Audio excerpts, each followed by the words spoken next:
खुलुमबाय लोगोफोर, नोंथांमोनखौ बड' इनफ' पइन्ट चेनेलाव बयखौबो बरायनाय बावहरग्रोनाय जाबाय।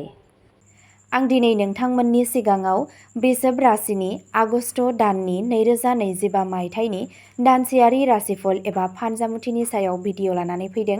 आसा खालामो नोंथांमोना भिडिअखौ नायना मोजां मोनगोन। बृषभ राशि। बृषभ राशिनि सुबुंफोरनि थाखाय आगस्तनि दाना दावराव दावसिजों बुंफबनाय जानो थांगासिनो दं।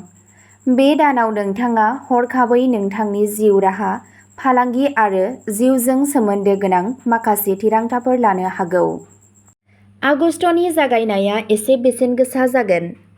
बे समाव नोंथाङा माखासे बेसादफोराव गोबां बिबांनि रां बाहायनो गोनां जानो हागौ। जुदि नोंथाङा दाननि जोबनायसिम देहायारि, गोसोआरि आरो राङारि जेंनानिफ्राय बारग'नो लुबैयो, अब्ला नोंथाङा जागायजेननायनिफ्राय गावनि गोहो, सम आरो रांखौ सामलायनांगोन। दाननि गिबि सप्तायाव गावनि सावस्रिखौ जुनिया जोथोन ला।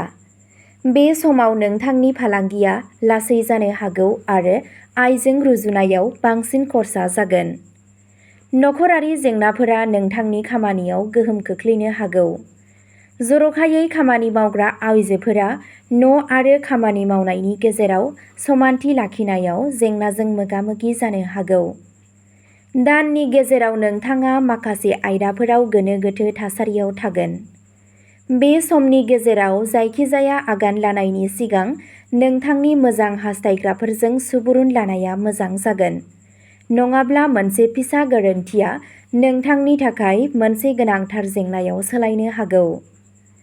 बे समाव फालांगियारिफोरनि थाखाय गावसोरनि सौग्रावलायनायनि अनगायै गावसोरनि देरसिन आरो जुनियरफोरजों हेफाजाब होनाया गाहाम जागोन। दाननि थामथि सप्ताया जिउ राहा आरो फालांगियारि नोजोरनिफ्राय एसे गोजोननाय लाबोनो हागौ। बे समाव हाथायाव फानदायनाय रां आरो दाहार होनाय धोनखौ नोंथांनो हरफिननो हागौ।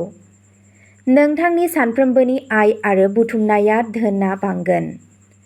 बेयो आनजाद आरो बादायलायनायनि थाखाय थियारि खालामनाय फरायसाफोरनि थाखायबो साबजाथाव जागोन।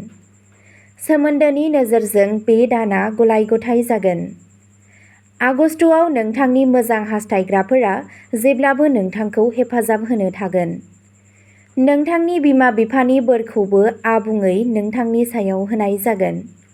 नाथाय मोजां मोनलायनायाव नोंथाङा सांग्रांथिजों आवगायलांनांगोन। गावनि अननाय एबा जिउनि लोगोरिजों सैथो जा आरो बिसोरनि मोनदांथिफोरखौ बेसेन हो। अब्ला दिनैनि बृषभ राशिनि आगस्त दाननि दानसेयारि फानजामुथिया एसेनोसै। गोजोन्थों।